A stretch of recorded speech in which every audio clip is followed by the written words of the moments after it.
Bonjour à tous, heureux de vous retrouver pour l'analyse du Quintet Plus de ce mardi 3 juillet 2012 sur l'hippodrome de Clairefontaine-Deauville. Il s'agira du prix Léopold Dorsetti, un handicap pour steeplechaser de 5 ans et plus sur la distance de 3900 mètres. Dans ce Quintet Plus, je vous conseille de retenir en priorité le numéro 2 Big Bill, un sauteur entraîné par Jean-Paul Gallorini qui vient de se classer quatrième sur l'hippodrome de Lyon-Paris. Il a un petit peu déçu ce jour-là, mais il a fait une faute, ce qui l'a pénalisé par la suite.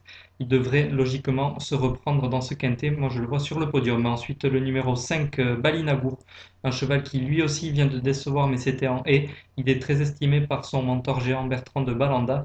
Et dans ce quintet plus, il devrait logiquement conclure dans la combinaison gagnante avec David Cotin sur son dos. Ensuite, le numéro 17, All-in, un Hongre de 6 ans qui aura pour lui sa situation en bas de tableau, 62 kilos. C'est vraiment un avantage. Il est assez régulier dans l'ensemble.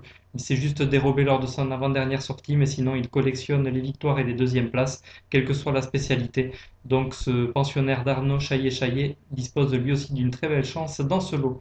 Ensuite le 4 Sigliano qui fait preuve d'une belle régularité, 70 kilos à porter, mais son entraîneur l'a préparé pour cette course. Il a aussi les moyens de disputer l'arrivée. Le 7 Seigneur d'Irlande qui est muni de hier, 67 kg et demi. Il reste sur une tentative très intéressante au Lion d'Angers. C'est pourquoi je le retiens en assez bonne place. Ensuite, le 14 Percy.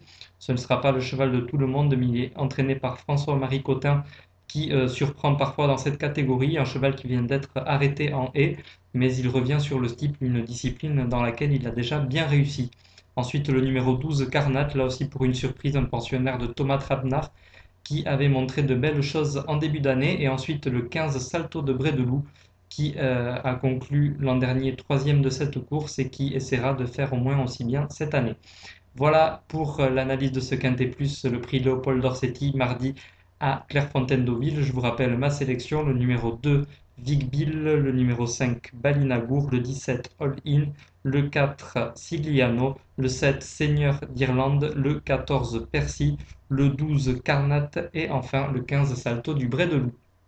Voilà donc pour l'analyse de ce Quintet Plus. Passons aux autres courses de la Réunion de Clairefontaine-Deauville.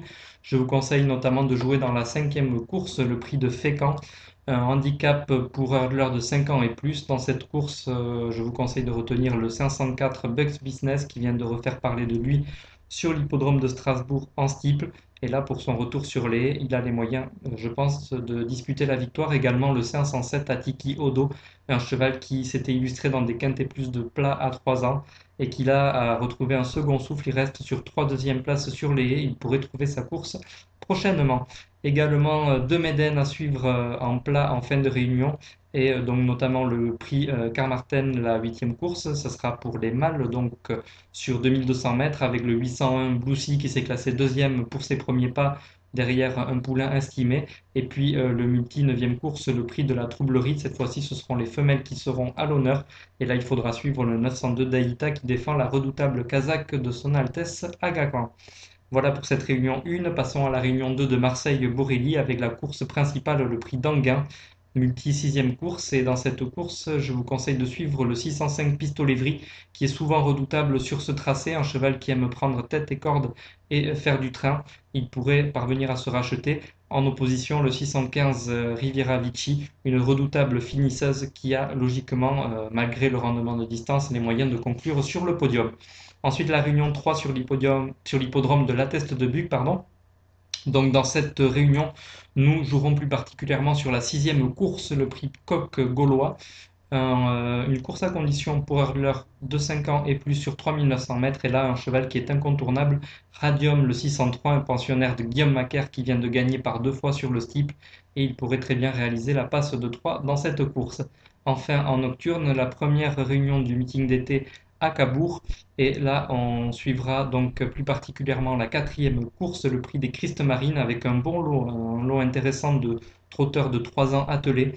Et là, nous vous conseillons un trio composé du 412 Volt du Goutier, qui reste sur 2 fautes, mais ce pensionnaire de Sébastien Garato a montré beaucoup de moyens et il devrait logiquement se racheter. Le 409 Visite Royale qui reste sur 2 victoires, cette fille de Love You est promise vraiment à une belle carrière. Et ensuite le 408 Velasquez Vry qui lui aussi vient de faire feu de tout bois. Il reste notamment sur 3 victoires en 4 sorties. Voilà pour l'analyse des courses de ce mardi 3 juillet. Je vous retrouverai avec plaisir demain pour l'analyse des courses de mercredi. En attendant, je vous souhaite de très bons jeux et je vous dis à demain. Salut à tous.